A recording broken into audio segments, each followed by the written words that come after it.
Baş nazir istehlak bazarında mövcud olan yüksək qiymətlərdən danışdı. İrakli Kubaxidze məsələnin araşdırılmasını, mümkün cinayət faktlarının aşkar edilməsini və bu istiqamətdə istintaq komissiyasının yaradılmasını tələb edir. Sosial şəbəkədə yayılan bəyanatda o bildirir ki, qiymətlərin azaldılması məqsədi ilə distributorlar və market şəbəkələri ilə iş artıq başlanılıb. Ankara yaxınlığında aviaqəza baş verib. Hadisə nəticəsində Liviya ordusunun komandanı Məhəmməd Əli Əhməd Əl-Hədadi və təyyarədə olan daha 7 nəfər həlak olub. Axtarış xilas etmə əməliyyatı hazırda da davam edir. Liviyada 3 günlük matəm elan edilib. Bu müddət ərzində bütün dövlət qurumlarında bayraqlar yarıya indiriləcək və bütün rəsmi tədbirlər dayandırılacaq. Liviyanın baş naziri qəzanı faciə adlandırıb. Türkiyənin Daxili İşlər Nazirinin sözlərinə görə qəzaya uğrayan təyyarə Ankaradan təxminən 74 kilometr məsafədə aşkar edilib. Onun bildirdiyinə görə təyyarə rabitə kəsilməzdən əvvəl fövqəladə eniş üçün icazə istəyib. Hadisə ilə bağlı Ankara Baş Prokurorluğu istintaqa başlayıb.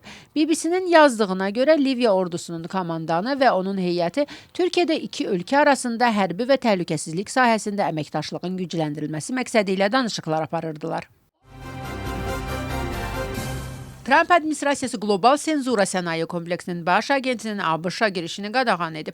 Onlardan biri Avropa Komissiyasının keçmiş üzvüdür. Bu barədə məlumatı ABŞ dövlət katibi yayıb. Marco Rubio'nun bəyanatında qeyd olunur ki, Daily Signal'ın məlumatına görə həmin 5 şəxsdən biri Avropa Komissiyasının keçmiş üzvü Terry Breton, digəri isə rəqəmsal nifrətə qarşı mübarizə mərkəzinin icraçı direktoru İmran Əhməddir. Hər iki şəxs ABŞ-dan deportasiya olunacaq. Yayılan məlumata əsasən Breton Meta'nın qurucusu Mark Zuckerberg'e və X platformasının sahibi Elon Musk'a İsrail-Həmas müharibəsi ilə bağlı yayılan dezinformasiya ilə öz platformalarında mübarizəni gücləndirməyi tapşırıb. Dövlət katibi bildirib ki, əgər digər xarici aktorlar mövqelərini dəyişməsələr, bu siyahını genişləndirməyə hazırdırlar. Rubio'nun sözlərinə görə vizaların ləğvi ilə bağlı məhdudiyyətlər həmin şəxslərin ailə üzvlərinin müəyyən hissəsinə də şamil oluna bilər. Avropa xalqları azad və suverendir və onların rəqəmsal məkanını tənzimləyən qaydaların başqaları tərəfindən müəyyən edilməsinə imkan verməyəcəklər. Bu barədə Fransanın Xarici İşlər Naziri Jean-Noël Barrot bildirib. Jean-Noël Barrot'un sözlərinə görə Fransa ABŞ tərəfindən Avropa Komissiyasının keçmiş üzvü Thierry Breton və daha 4 Avropalıya qarşı tətbiq edilən viza məhdudiyyətlərini qəti şəkildə pisləyir. Rəqəmsal xidmətlər haqqında qanun Avropada demokratik şəkildə qəbul edilib ki, internetdən kənarda qanunsuz olan hər şey internet məkanında da qanunsuz sayılsın. Bu qanunun ABŞ-a heç bir təsiri yoxdur və heç bir şəkildə onlara şamil edilmir. Avropa xalqları azad və suverendir və onların rəqəmsal məkanını tənzimləyən qaydaların başqaları tərəfindən müəyyən edilməsinə imkan verməyəcəklər deyə Jean-Noël Barrot yazıb. Ukrayna müharibə şəraitində seçkilərin keçirilməsinin mümkünlüyünü müzakirə edir. Bu barədə David Arxamya sosial şəbəkədə yazıb. Ukrayna qanunverici orqanında Xalqın Xidmətçisi fraksiyasının rəhbərinin sözlərinə görə Rusiyanın geniş miqyaslı işğalından sonra ilk dəfə olaraq Ukraynanın Mərkəzi Seçki Komissiyası Dövlət Seçicilər Reyestrinin fəaliyyətini bərpa edib ki, Arxamyanın bildirdiyinə görə bu seçkilərin keçirilməsi üçün əsas şərtlərdən biridir. Müharibə demoqrafik göstəricilərə böyük təsir göstərib və bu reyestrdə əksini tapmalıdır. Bu istiqamətdə görüləsi çox iş var, deyə Arxamya yazıb. Amerika Birləşmiş Ştatları sülh sazişinin əldə olunmasını istəyir və biz tam şəkildə əməkdaşlıq edirik. Əsas məsələ Rusiyanın bu diplomatiyanı pozmamasıdır, deyə Vladimir Zelenski bildirib. Onun sözlərinə görə Amerika Birləşmiş Ştatlarından qayıtdıqdan sonra Rüstəm Ümerov və Andrey Qnatovdan hesabat alıb və Vaşinqton hələ də razılaşmanın əldə olunmasına sadiq qalır. Ukrayna qüvvələri Donetsk vilayətinin Seversk şəhərindən geri çəkilib. Baş qərargahın məlumatına görə Rus qüvvələri Severskdə həm canlı qüvvə, həm də hərbi texnika baxımından əhəmiyyətli üstünlüyə malikdir. Bildirilir ki, say üstünlüyü və çətin hava şəraiti fonunda düşmən son günlər irəliləyirdi. Slavyansk şəhərinə gəlincə açıqlamada qeyd olunur ki, şəhər Ukrayna qüvvələrinin nəzarəti altında qalır. Spiegel yazır ki, Almanya kansleri Friedrich Merz ilə Fransa prezidenti Emmanuel Macron arasında gərginlik artır. Nəşrin məlumatına görə Macron Vladimir Putinlə danışmağın faydalı ola biləcəyini bildirib. Berlində isə mümkün danışıqlara bağlı şərh verməkdən imtina ediblər. Məlum olduğu kimi bu təşəbbüs Merzlə razılaşdırılmayıb. Buna görə də onun Berlində Paris arasında açıq münaqişəsinin qarşısını almaq üçün bu mövzuya münasibət bildirməməkdən başqa yolu yoxdur, deyə məqalədə qeyd olunur. Yazıda həmçinin vurğulanır ki, bu Almanya ilə Fransa arasında gizlədilməsi getdikcə daha çətinləşən növbəti fikir ayrılığıdır. Sanksiyalara baxmayaraq Avropa İttifaqı hər il 100 milyonlarla avro dəyərində Rusiya balığı alır deyə Euraktiv yazır. Nəşrin məlumatına görə idxalı azaltmaq cəhdlərinə baxmayaraq Rusiya balığı hələ də Avropa bazarına daxil olur və onun ən böyük idxalçıları Niderland, Almanya, Fransa və Polşadır. Məqalədə qeyd olunur ki, ictimai bəyanatlarda Avropa Komissiyası Rusiya balığından istifadənin mərhələli şəkildə dayandırılması üçün kifayət qədər səy göstərdiyini bildirir.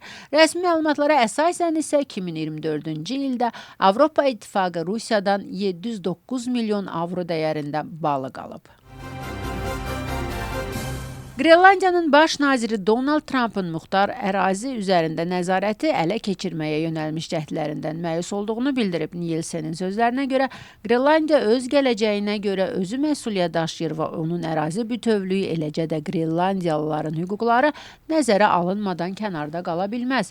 Qeyd edək ki, ictimaiyyət arasında keçirilən ictimai rəy sorğusuna əsasən 57 min nəfərli Qrenlandiya əhalisinin mütləq əksəriyyəti Danimarkadan müstəqillik istəyir, lakin Amerika Birləşmiş Ştatlarının bir hissəsi olmaq niyyətində deyil.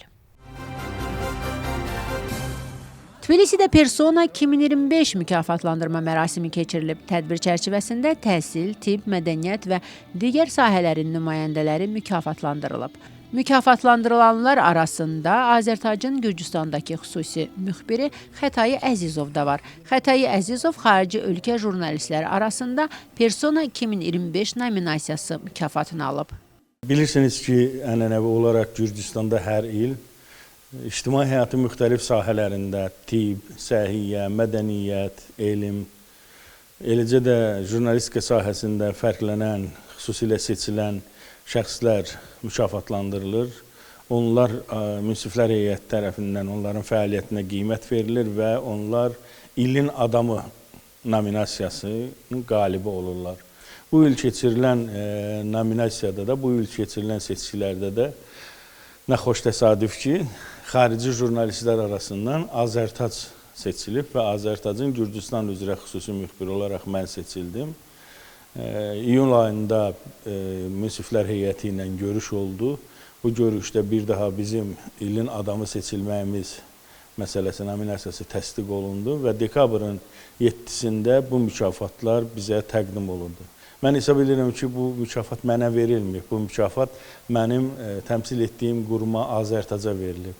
Bu eyni zamanda Azərbaycan-Gürcüstan dostluğuna verilən, Azərbaycan-Gürcüstan qardaşlığına verilən bir mükafatdır və mən buna görə də təşkilatçılara, sizlərə, media mənsublarına, məni bu ada layiq görənlərin hər birinə öz dərin təşəkkürümü bildirirəm.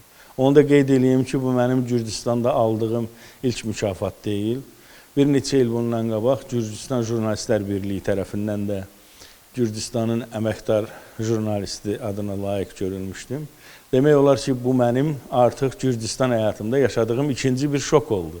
Yəni, gözləmədiyim halda mən bilmirdim ki, bizim fəaliyyətimiz belə dəqiq izlənilir.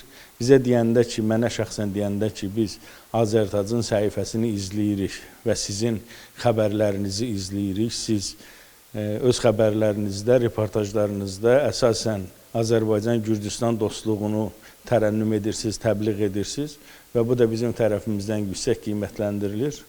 Mən həqiqətən çox sevindim. Çünki yenə təkrar edirəm, bu təkcə mənə Xətai Əzizov olaraq mənə verilən mükafat deyil. Bu, Azərbaycan Dövlət İnformasiya Agentliyi Azərtaca verilən bir yüksək qiymətdir. Mən sizə bir daha və təşkilatçılara, bu nominasiyanı düşünənlərə, məni bu mükafata layiq görənlərə bir daha dərin təşəkkürümü bildirirəm.